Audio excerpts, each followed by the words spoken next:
E na sequência, pensarmos como é que, né, de onde vem essa capacidade, essa elevação espiritual, no sentido dele alcançar essas sintonias que ele chamava das noures, as correntes de pensamento. O que permitia esse acesso? Que grandeza de alma está por detrás desse ser, né? Para a gente entender melhor as suas palavras. Também, dentro dessa perspectiva, pensarmos quais seriam as dificuldades para um espírito dessa envergadura espiritual, ao viver aqui no mundo terreno, né, cumprindo essa missão de tão grande proporção. E, fechando, a gente pensá-lo enquanto um exemplo de abnegação e amor, e não só de alguém que trouxe uma teoria, uma filosofia, um pensamento novo, mas alguém que trouxe e viveu cada palavra, né, que ele propôs. Então, é um pouco isso a proposta da nossa conversa de agora. E a gente vai começar, então, a pensar. E aí, para ajudar a gente a pensar, eu recorri a uma cena que não nos é estranha, né, que está lá no Evangelho de Mateus 16, 15 a 19, que diz assim: Mas vós, perguntou-lhe Jesus, quem dizeis que eu sou? Isso eles estavam caminhando para Cesareia de Filipe, Cristo e os seus apóstolos, e ele pergunta, quem dizeis que eu sou? Respondeu-lhe Simão Pedro, tu és o Cristo, o Filho do Deus vivo. Disse-lhe Jesus, bem-aventurados és tu, Simão Barjonas, porque não foi carne e sangue que tu revelou, mas meu Pai que está nos céus. Pois também eu te digo que tu és Pedro, e sob essa pedra edificarei a minha igreja, e as portas do inferno não prevalecerão contra ela. Dar-te-ei as chaves do reino dos céus, o que ligares, pois, na terra, será ligado nos céus, e o que desligares na terra, será desligado nos céus. E aí a gente vê que, na verdade, se construiu ali uma ligação muito forte e uma oferta de uma missão que seria, né, produzida no futuro. O Crispim falou das chaves, né, que nós precisamos conhecer as chaves da evolução, as chaves das portas e das janelas que nos permitirão crescer. A Pedro, o apóstolo, foram dadas essas chaves para que na sua existência, né, ele o fizesse. E aí podemos nos perguntar, por que estamos retomando esse momento de Pedro? Porque na sua existência aqui na Terra, o Baldi, em alguns momentos, em vários momentos na sua obra, a gente encontra, né, que ele seria, então, a reencarnação de Pedro o apóstolo. Bom, estamos retomando essa ideia porque alguns grandes, e eu trouxe algumas falas de pessoas que participaram da experiência de viver com esse, nós temos aqui o Rusante, né, que viveu lá junto de Ubaldi, e que todos os indícios apontam para que ele realmente tenha sido Pedro o apóstolo. Só para ilustrar isso, né, a gente vê mais na frente algumas falas. E aí a gente encontra nas grandes mensagens, né, uma fala do Medeiros Correia Júnior, que foi vice-presidente da Fundação Pietro Baldi, lá de trás, que se transformou do Instituto Pietro Baldi, no jornal Evolução, assim.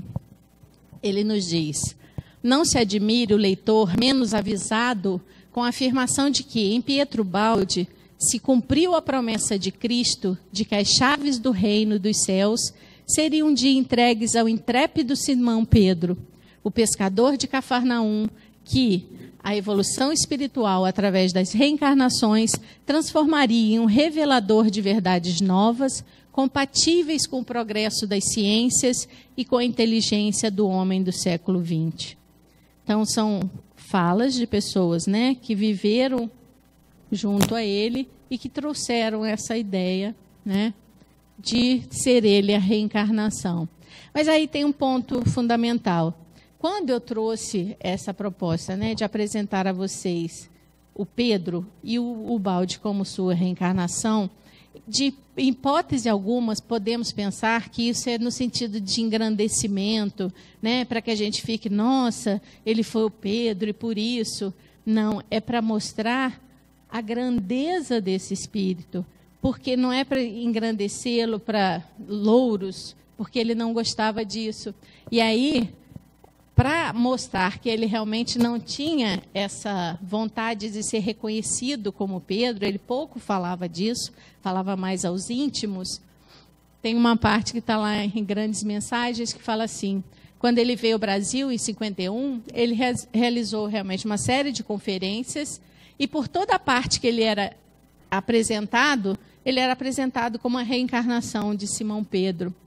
E ele, né, na verdade, percebeu que estava se começando a ter um indício de idolatria em função desse fato, e realmente ele afastou qualquer dessas hipóteses. Então ele trabalhou, né, a sua missão sem ressaltar esse aspecto. E não é isso que nós queremos nessa tarde. É mostrar a envergadura desse ser. No Grandes Mensagens, né, ele recebeu a fala da sua voz dizendo: eu sei, a glória, os louvores do mundo, a notoriedade o repugnam. Compreendo que isso te é uma nova dor. No entanto, continua, aceita, pois sabes que também isso é necessário a fim de que cumpra a sua missão. Ele recebeu essa mensagem em Pedro Leopoldo, Minas Gerais, né, quando ele esteve por lá. Então, ele tinha plena convicção da sua passagem na terra junto a Jesus. Recordava-se dos fatos marcantes junto ao lago de Genezaré, da paixão, das lições do mestre. E aí o aspecto que eu quero ressaltar aqui junto a vocês. Ele reconhecia, ele tinha plena convicção do profundo amor ao Cristo, a sua vivência evangélica, né, e a obra que deixou, nos mostram quem realmente foi Pietro Baldi. Então não é o que ele foi, mas aquilo que ele demonstrou na sua existência, um profundo amor pelo Cristo, um oferecimento de si mesmo para cumprir uma missão. E o tamanho dessa obra que a gente já começou a ver, né, com os expositores anteriormente, o quão profundo e a amplitude desse conhecimento trazido por ele. Então, na verdade, eu vou trazer, então, uma fala do Clóvis Tavares, que é um conterrâneo, né, lá de Campos dos Goytacazes, foi da equipe que recepcionou o Baldi aqui, foi biógrafo, né, de Pietro Baldi, e ele diz assim: quem é esse homem singular, esse missionário humilde e sábio, que reúne a visão dos gênios, a caridade evangélica dos santos, e numa luta titânica faz da vida uma sagrada missão de bem, e irradia as luzes do infinito e permanece fiel a Deus num mundo de pagão sibarita. Né? Ele começou a se indagar: que ser é esse? Eu acho que é esse movimento que nós temos que fazer. Quem é esse homem? Quem é esse ser que traz tanta sabedoria, que, né, cumpriu a sua missão de uma forma tão maravilhosa? E aí, seguindo, ele continua falando, né? O grande pescador de almas, que é este o aspecto social religioso da sua missão apostólica. Ele se acha em pleno século XX, cumprindo a missão delegada pelo alto, aquela em que ele recebeu lá atrás do Cristo, né? Em pleno século XX. Missão que não conhecerá prescrições de tempo ou da morte. Então, não é uma missão que começou aqui e terminou aqui nessa existência. É uma missão que ele vai perseguir até o seu retorno à casa do Pai. Através dos séculos, num trabalho que se cumpre por uma serena conquista de corações. E aí a gente vê, né, na fala de Clóvis Tavares, o objetivo dessa missão, o objetivo da vida, da existência desse ser. Conquista de corações, ele veio para nos conquistar, né? Por uma suave infiltração de bem nas almas, do amor tão bem falado pelo nosso querido Crispim agora há pouco. Por uma persuasiva e consciente, científica, clara penetração, mas com afeto no espírito dos homens, no nosso espírito ainda tão aguerrido, tão, né, agarrado ainda a esse nosso mundo. Nas mãos de Ubaldi estão as chaves do reino de ensinamentos libertadores. Com elas se abrem as portas de um templo iluminado, onde o Cristo eterno, sábio e poderoso, volta a falar-nos, não mais em parábolas ou envolto em doces mistérios, mas na linguagem clara e científica e lógica que a psicologia do homem moderno comporta. O mestre renova o seu pensamento porque os tempos chegaram. O século XX agoniza. A civilização materialista se encontra em processo de desagregação para que a era do Espírito se implante na Terra. Então, apresentar-nos esse Cristo eterno. Grandes mensagens, né? Primeiro livro lá, você encontra a primeira mensagem, é o Cristo retornando, volto a vós para falar-vos com uma outra linguagem. Né? É só dar uma olhada lá nessa mensagem maravilhosa. Ou seja, na verdade, esse grande pescador, né, de almas retorna ao nosso mundo material com uma missão de promover o nosso encontro, ou melhor, o nosso reencontro com o Cristo cósmico, o nosso reencontro com o Evangelho. Porque, na verdade, toda a obra é uma ressignificação do Evangelho. Ele traz para uma linguagem moderna, científica, todos aqueles ensinamentos que estavam lá, né, escritos com a presença do Cristo aqui no nosso mundo. Só que, e aí a gente vai para o segundo ponto, né, de nossa reflexão, o mundo não é piedoso. Crispim, né, nos fez pensar bastante sobre isso no outro momento. Só um minutinho.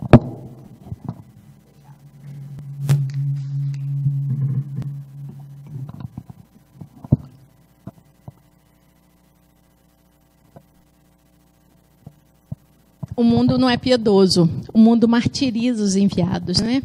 Desde os tempos dos profetas, passando pelo Cristo, pós-Cristo, perseguições, extermínios, mortes, condenações, descrédito, né? Apartheid, ou seja, se afasta aqueles que pensam diferente, que trazem, de alguma forma, novas concepções.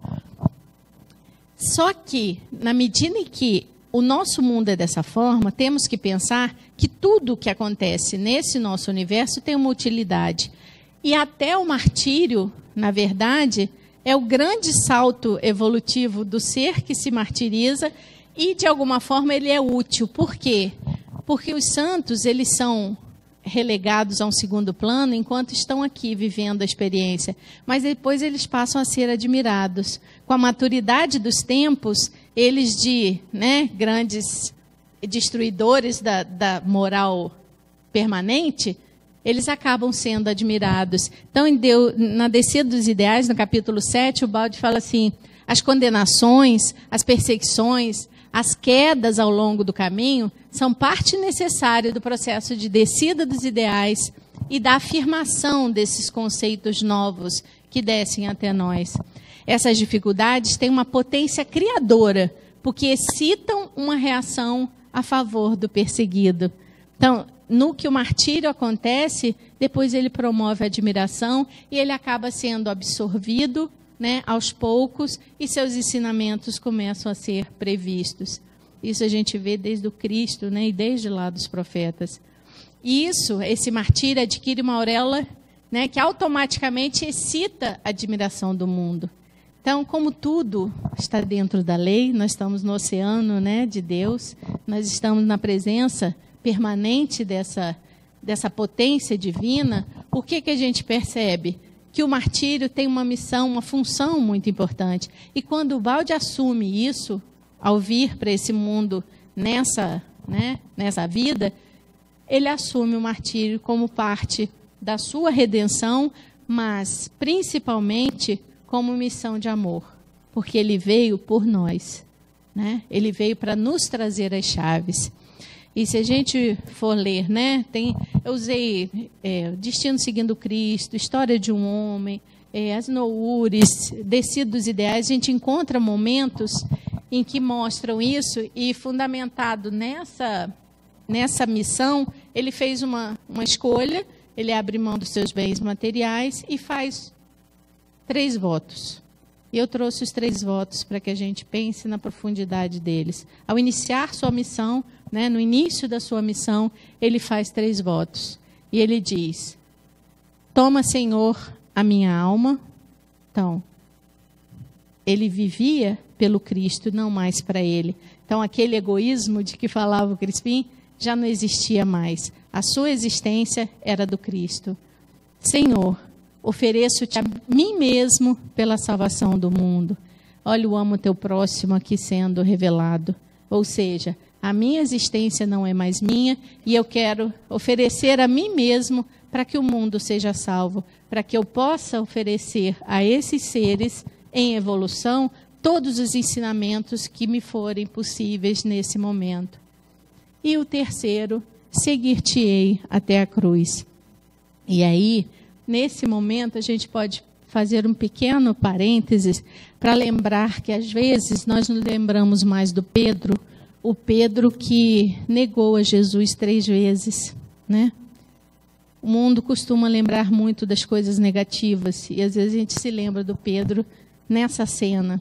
E esquecemos que após essa negação, o quanto esse homem, mesmo lá, na sua existência como Pedro, seguiu as pegadas do Cristo.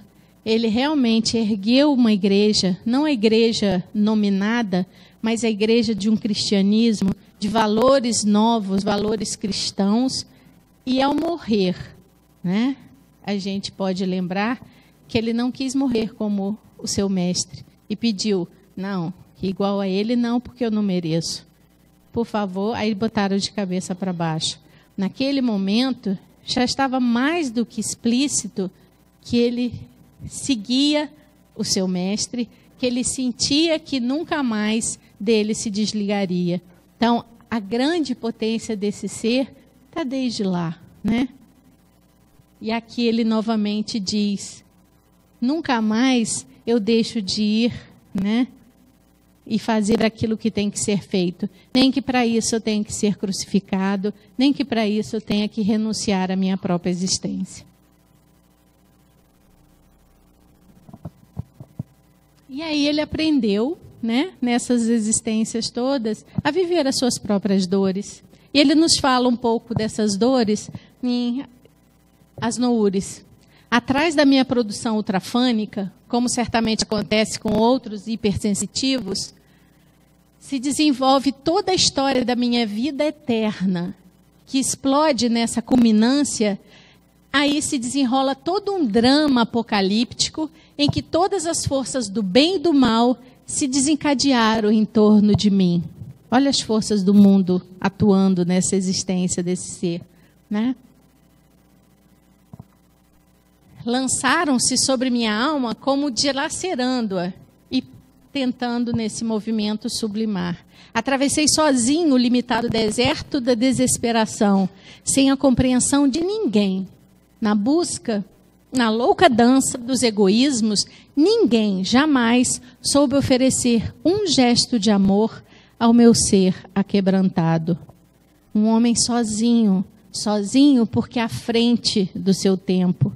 E hoje, né, a gente já ouviu durante esse seminário, esse congresso, o quanto, né, a gente realmente não ouve aquilo que é novo, que a gente cria resistências ao que se está dizendo de diferente. Ah, mas está dizendo fora da minha doutrina, do meu pensamento. Ele viveu isso na pele. Imaginem um homem dessa envergadura ter que viver, né, entre nós, ter que sentir toda a negatividade, todo o egoísmo, toda a vontade de poder dos seres a quem ele amava tanto e por quem ele oferecia a sua própria existência. Aí ele continua: agora, porém, já venci. Não mais necessito da compreensão da terra, porque já me chegou a do céu. Então, um homem em paz com seu próprio espírito, porque ele não precisava da compreensão. Ele entendeu que esperar a compreensão do mundo é demais para o nosso momento histórico. É querer demais, né? Então, deixo aqui a expressão de orgulho, tal como se me escapou humanamente no primeiro ímpeto, a fim de que minha alma apareça nua inclusive em sua imperfeição. E agora me inclino humilhado por tanta felicidade. Inclino-me ante os meus irmãos da terra, porque todos devemos iniciar e percorrer o longo caminho. Então, a missão, né, está sendo cumprida.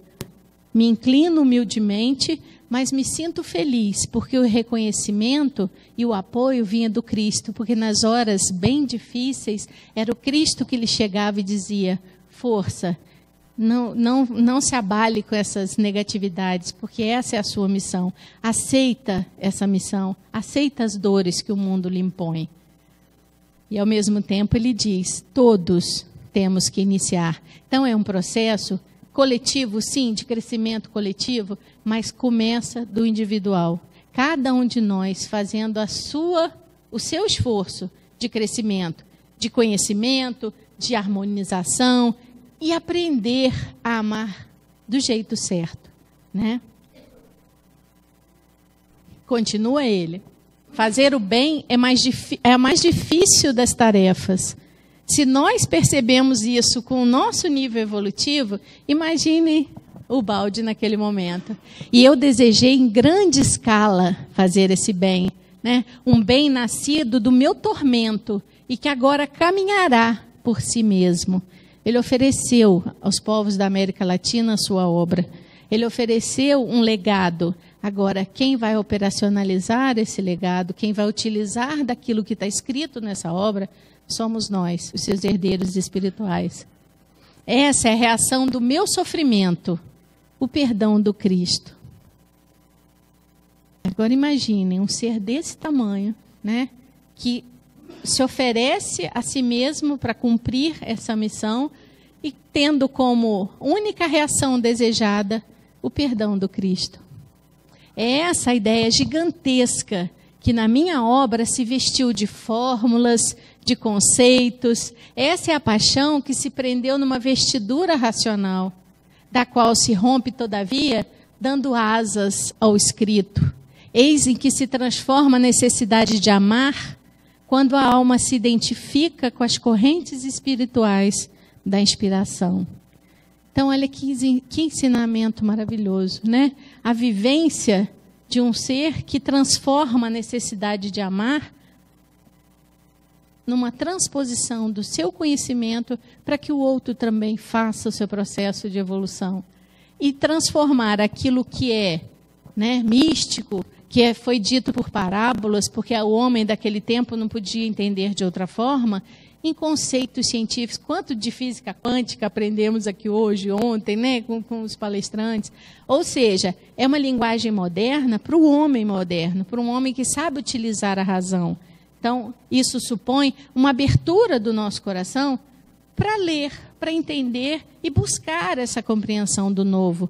Como já foi falado aqui, sem destruir o que já foi dito, é unificar esses sentimentos e unificar esses saberes que estão sendo oferecidos a nós. E hoje, de uma forma muito mais rápida, né? O movimento está muito mais rápido. E aí, o terceiro movimento que eu propus é que a gente pense que essa obra expressa um amor tão profundo que ele não veio nessa existência para só nos oferecer. Ele viveu cada palavra, cada valor colocado na sua obra, foi vivido por ele. Pobreza, né? Abrir mão dos bens materiais, ele abriu mão, né? Viver o amor ao Cristo, viveu. Viver a dor e chamá-la de amiga, chamou, né? Então, esse lado, né, do ser espiritual que viveu o Evangelho, mesmo aqui, mesmo encarnado nesse mundo com tantas dificuldades, ele viveu. Eu acho que está aí a grandeza dessa obra, né? Foi uma obra escrita e vivida permanentemente. Como o Crispim falou, ele era no início da obra e terminou a obra. Por quê? Porque nessa experiência ele também cresceu, ele também ganhou, ele se permitiu, né, dar asas ao Espírito. Então, para compreender a personalidade dele, ele diz: importa haver assimilado os conceitos expostos em A Grande Síntese, como conclusões no campo da evolução individual, e especialmente os seguintes valores. Vamos lá. Os caminhos da evolução humana, que caminhos são esses? De onde nós viemos e para onde nós vamos? A lei do trabalho, o problema da renúncia, a função da dor, a evolução do amor, psiquismo e desagregação biológica, esse dentre os inúmeros outros temas no qual ele se debruçou durante toda a sua vida e viveu cada um deles, né? Viveu do seu próprio trabalho, renunciou, ampliou o seu amor, trabalhou e trouxe para a dimensão da ciência, da razão, todas essas questões do psiquismo, da nosso ser biológico, do nosso ser espiritual. Não os repito, ou seja, ele não estava repetindo esses conceitos. Esses conceitos, ele disse, eu os vivi todos.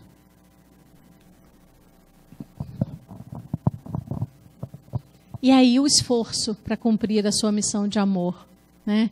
Diante desse sofrimento, dessa experimentação daquilo que era falado. Ele diz, o sofrimento me vem do esforço de realizar minha evolução espiritual, fundido como me encontro no organismo animal que me arrasta para baixo, constrangido a um trabalho que me inclina para baixo, localizado numa atmosfera humana que me atrai para baixo. Verdadeiramente possui o espírito uma força titânica para poder realizar seu trabalho em tais condições. Então, até para um ser dessa envergadura, é difícil enfrentar e viver o Evangelho. Então, a gente, se pararmos para pensar, né, em nós mesmos, o tamanho da força que nós temos que aprender a exercitar dentro de nós, né, para que nós possamos enfrentar todos esses problemas, né, que nos puxam para baixo. O mundo nos puxa. Mas puxa por quê? Porque nos falta tamanho evolutivo, nos falta amor, nos falta compreensão das verdades que estão nos sendo oferecidas há tantos séculos. Então, é um esforço individual. Mais uma vez, a gente encontra aqui, né, um exemplo de perseverança e fé. E é isso que nós temos que desenvolver, aprender a desenvolver. Temos dificuldades? Temos. É difícil? É. Mas temos que perseverar no bem, perseverar na capacidade, na capacitação, aliás, do nosso espírito para enfrentar esse nosso mundo, e ainda por várias vezes, porque nós vamos ficar ainda indo e voltando nessa experimentação. Mas a gente pode acelerar um pouco esse processo, abrindo mão do quê? Dos nossos atavismos, segundo ele mesmo diz, né? Das nossas manias de nos aprisionarmos a dogmas, a ritos, a repetições de verdades que precisam ser ressignificadas, que precisam avançar no tempo. Não dá mais para ficar defendendo trincheiras, defendendo posições de verdades. Nós não podemos conhecer a verdade absoluta, só o Pai. Nós temos verdades relativas, e por serem relativas, elas têm que ser, né, trocadas, têm que ser sentidas em todas as dimensões. Mas para isso, ele nos aponta um caminho. É necessária a evolução moral. Não dá para conhecer o Baldi pela razão, porque quando a gente ouve falar, ou fala de o Baldi, diz que ele trabalha com ciência, né, com essa reflexão mais moderna, muitos vão a ela racionalmente, tentando entender de forma científica. Não, não. Só vai ter a verdadeira, e ele mesmo diz, né, na verdade, ler a obra, entender a obra, ou o próprio Evangelho é uma coisa, mas você só vive quando você compreende. Então, a sugestão que ele faz é que nós possamos compreender essa obra. E, para isso, nós precisamos avançar moralmente. Nós precisamos trocar os nossos valores de vida, nossos valores de existência. Ele diz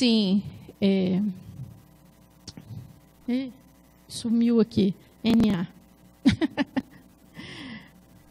Qual é o livro, gente? Não, é porque está invertido, né? Por isso que me confundiu. As Noures, tá? Está trocado aqui, então. Fiquei até confusa. Que livro é esse? Ficou confuso.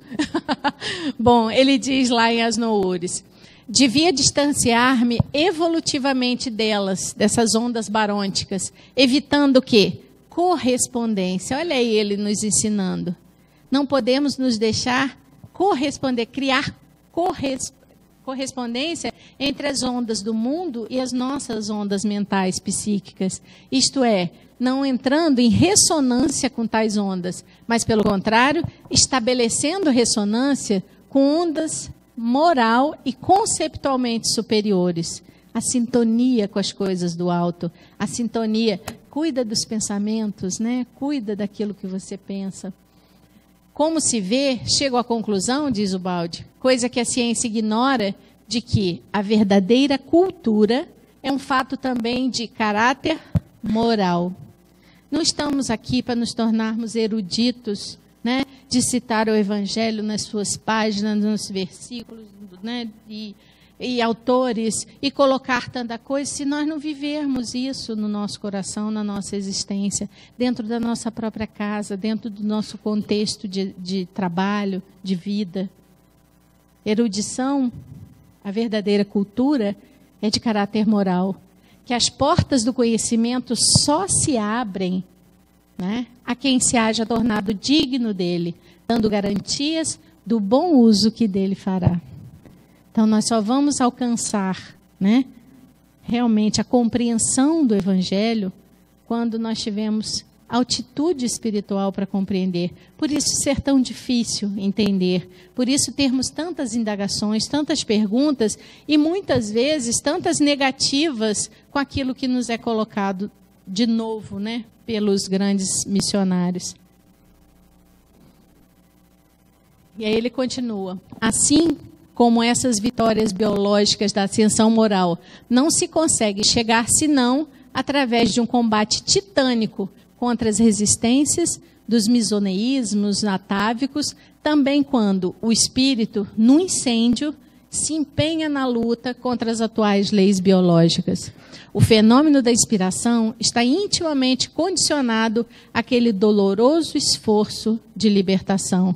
Então, é um exercício titânico, né? Ele fazendo, mas nós, no nosso tamaninho, também temos que entender que é um esforço difícil. Não é fácil. Não é fácil viver o Evangelho, né? Não é fácil viver o amor, porque nesse mundo você oferece amor, mas no fundo quer um pouquinho de amor em troca. Mas esse amor de verdade, do qual falava o Crispim, é muito difícil ser vivido nesse mundo. E aí vem aquelas frases, né, que a gente ouve: ser bom sim, mas ser bom não. Ou seja, deixar com que os outros passem por cima de você. Então a gente cria um monte de saída estratégica, racional, para justificar o não amor, a não vivência do amor. Porque como Cristo, como esses grandes missionários como Ubaldi, eles oferecem sem esperar coisa alguma em troca. Oferecem a própria vida para salvar o seu irmão. Isso é verdadeiramente viver o amor ao próximo, né, e a Deus.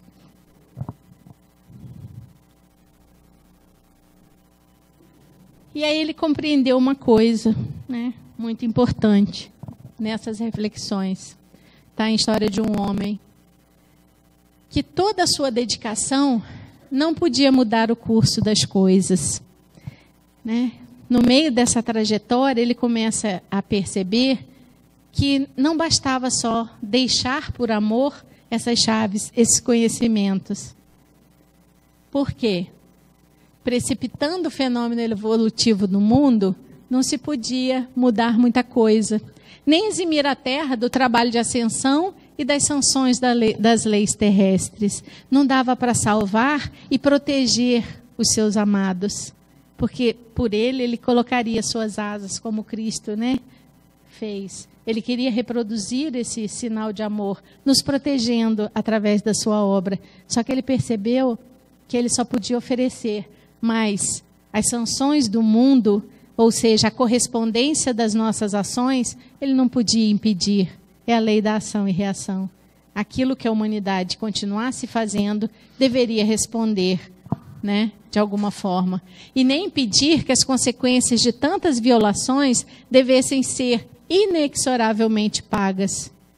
Nossas dívidas terão que ser pagas por nós, cada uma delas, e ele não podia nos livrar disso. Deram o exemplo e o auxílio. Está aí, né, o fundamento da sua missão. Exemplo, porque ele viveu cada valor, e o auxílio, porque ele nos trouxe a chave. Ele nos trouxe a chave do conhecimento.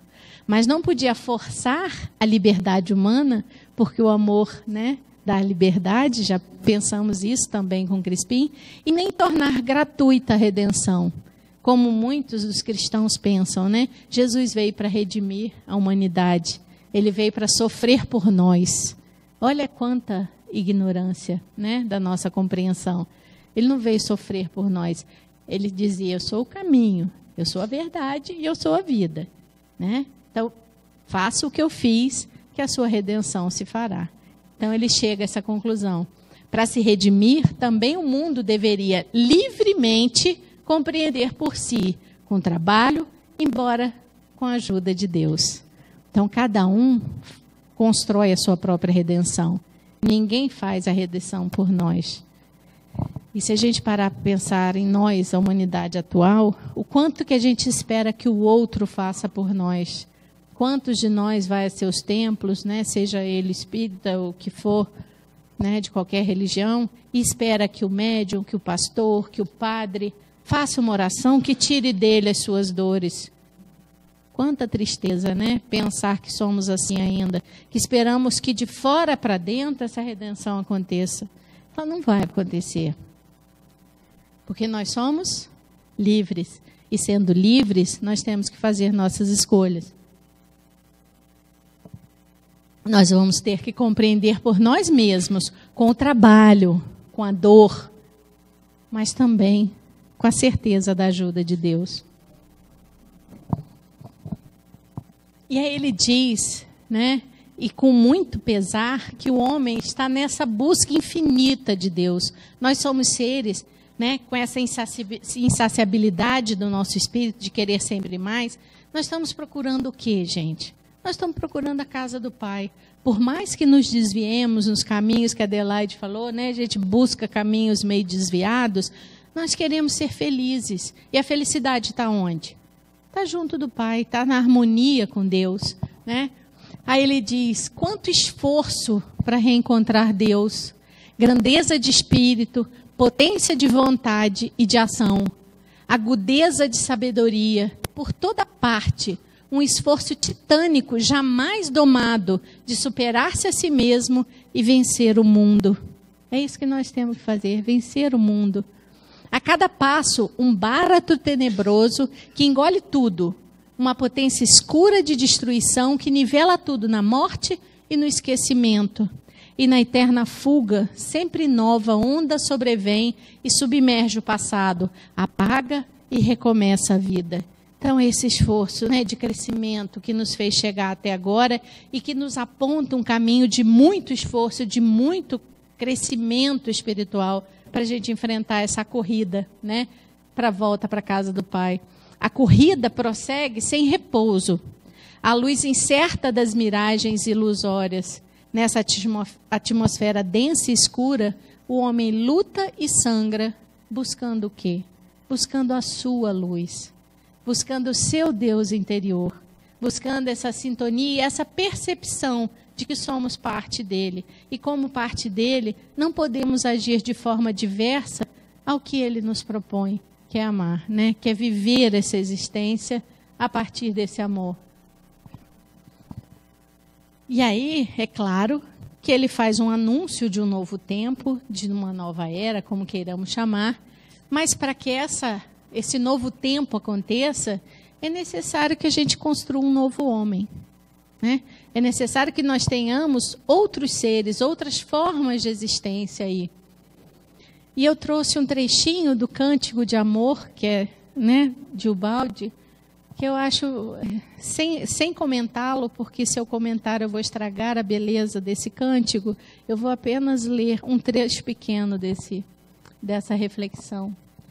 Ele diz assim: por vezes, no inferno terrestre, cai uma estrela do céu, só para chorar e amar. Chora e ama durante uma vida inteira, cantando na dor própria e alheia, um canto divino, inebriado de amor.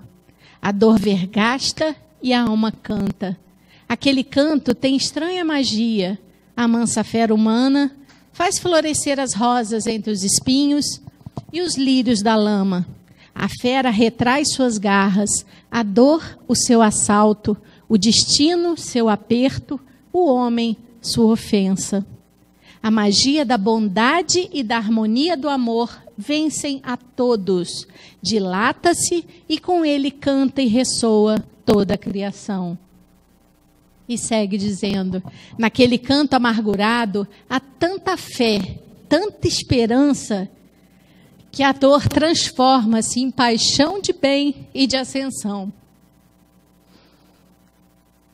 Aquele canto humilde e bom chega de muito longe, cheio das coisas de Deus. É novo perfume em que vibra o infinito. É secreto ciciar de paixão que fala a alma e revela, pelas vias do coração, mais que qualquer ciência, o mistério do ser. É uma carícia em que a dor repousa. Tudo se encarniça na terra contra os mais simples e inermes, que fala de Deus, para fazê-lo calar. Mas a palavra doce ressurge sempre, expande-se, triunfa, porque é lei que a boa nova do Cristo se realize. Não tenhamos dúvida disso, né? O mal vai ser vencido e venha o reino de Deus. A dor golpeará sem piedade, mas a alma humana emergirá de suas provas e a vida iniciará novo ciclo, transformando-se em anjo. Da desordem surge a nova harmonia e o hino da vida seja cantado mais alto. Então, um cântico de esperança, né? Um cântico de amor profundo e de esperança, porque ele diz, o anjo surgirá, vai passar por dores, vai passar por tribulações sim, mas vai surgir. E esse anjo está dentro de nós mesmos. Nós podemos fazer o mergulho interior e encontrarmos o anjo que existe dentro de nós e fazê-lo viver de verdade. E aí, gente, a gente pode perceber que a nossa responsabilidade é grande, né? É muito grande. Nós não estamos nesse planeta como, né, turistas aproveitando desse ambiente. Nós estamos aqui para construir uma trajetória individual e uma trajetória coletiva. E na grande síntese, no capítulo 75, ele fala disso. A lei está presente e comanda sempre todos. Olha o monismo aqui, né? Dirigentes ou dependentes. Cada um tem uma responsabilidade em seu posto de combate. Não importa se, né, com grande missão ou com missões pequenininhas, que às vezes nós desempenhamos no nosso contexto de vida. Não importa o tamanho da missão, todos temos uma. Cada um tem sua responsabilidade e é o conceito superficial de uma negação fácil de qualquer disciplina moral, porque nós somos indisciplinados, nós temos medo da disciplina, né? Como o materialismo científico difundiu no último século, nós somos expressão de uma civilização indisciplinada, né? Com valores morais muito complexos. Opõe-se hoje o quê? O conceito oposto, ou seja, não é da indisciplina que surge a evolução. O homem é responsável por seu processo. Então, se ele não se disciplina, ele não consegue alcançar. Ele não vive isolado, mas em sociedade, que devem ser organismos onde cada indivíduo tem um trabalho a realizar. A vida não é ócio, mas esforço de conquista. Então, a missão do ama teu próximo nos traz concretamente para a nossa vida cotidiana. Quantos de nós vivemos em combate permanente com os seres que estão à nossa volta, dentro dos nossos lares, nos lugares de trabalho? A nossa capacidade de entender a diferença do outro, a nossa incapacidade de viver em harmonia com o outro é tácita, né? A gente pode ver em qualquer movimento da nossa existência. Então, a gente precisa primeiro reconhecer que somos falhos, sim, que a gente não vive o Evangelho, que a gente conhece há milênios, mas não vive, não compreende na sua essência. Porque por menor que seja o nosso, né, desvio, ou seja, aquele momento de não pensar nas coisas, a gente acaba errando. A gente faz o que não devia fazer. A gente olha para o outro, às vezes não explicitamente fala, mas olha com olhos de condenação. A gente diz que o outro está errado. E, na verdade, a gente devia olhar primeiro para os nossos próprios erros, né? Exercitar o não julgamento. Acima de todos os interesses materiais, há um interesse ideal, igualmente urgente e importante, que atinge a todos. Todas as instituições sociais e jurídicas, o trabalho, a propriedade, a riqueza, a concepção de Estado e o funcionamento não são conceitos isolados. Se a gente quiser aprofundar o saber sobre qualquer um desses aspectos, sobre a riqueza, a pobreza, a propriedade, trabalho, renúncia, né? A gente tem que ir lá na obra e você encontra. Não são conceitos isolados, mas são o quê? Funções da lei. Isso é, enquadram-se logicamente e não podem compreender-se, senão quando enquadrados no funcionamento orgânico do universo. Deveis compreender que num regime de ordem universal, como vos mostrei, ele mostra isso em sua obra, num campo infinito de forças conexas e poderosíssimas, embora imponderáveis, agir com baixeza, que é o que mais nós, enquanto humanidade, sabemos fazer, agir com baixeza e leviandade significa expor-se a reações tremendas. Nós somos responsáveis e a consequência é nossa. A história está cheia delas. A lei está presente e comanda sempre todos, dirigentes ou dependentes. Cada um tem sua responsabilidade em seu posto de combate. Então, compreendamos, enfim, né, para a gente caminhar para a finalização dessa nossa reflexão, que quando, já sem forças, cair e vir chegar a dor, a carícia sedutora das coisas humanas, nossa alma deverá recusar qualquer repouso ou conforto e dizer como Balde disse um dia: por amor de ti, Senhor, flagela diariamente meu espírito, para que ele seja desperto e pronto ao teu comando, e não ficarmos chorando como criancinhas pedindo: tira essa dor de mim, Senhor. Abrir os nossos braços, porque a dor que nos chega, ela é bendita, ela é benéfica, necessária para o nosso crescimento. Então aprendamos, como ele disse um dia: flagela diariamente o meu espírito, para que ele possa crescer e entender e compreender verdadeiramente o Evangelho. Com a minha renúncia, alimentarei todo dia a chama do amor por ti. Crescer na potência esse amor que a gente tem pelo Cristo. Porque se nós não sabemos amar, até o nosso amor pelo Cristo é um amorzinho, né? É um amor ainda ególatra, que a gente faz troca com ele. Faz isso por mim, que eu, né, vou ser melhor. A gente utiliza da lei de Deus, a gente utiliza da bondade de Deus para nos beneficiar. Então, né, deixemos de fazer isso. Não, isso não é renúncia. Se oferecer para cumprir a missão do Cristo não é renunciar à sua própria vida, não é dor, é expansão e alegria. É pelo meu amor, Senhor. Que possamos, né, repetir 3 vezes como ele, um dia, se a gente fizer o esforço verdadeiro. Toma, Senhor, a minha alma. Senhor, ofereço-te a mim mesmo pela salvação do mundo. E que possamos dizer: seguir-te-ei até a cruz. Porque o Jesus já nos disse: eu sou a luz do mundo. Quem me segue nunca andará em trevas, mas terá a luz da vida. Muito obrigada.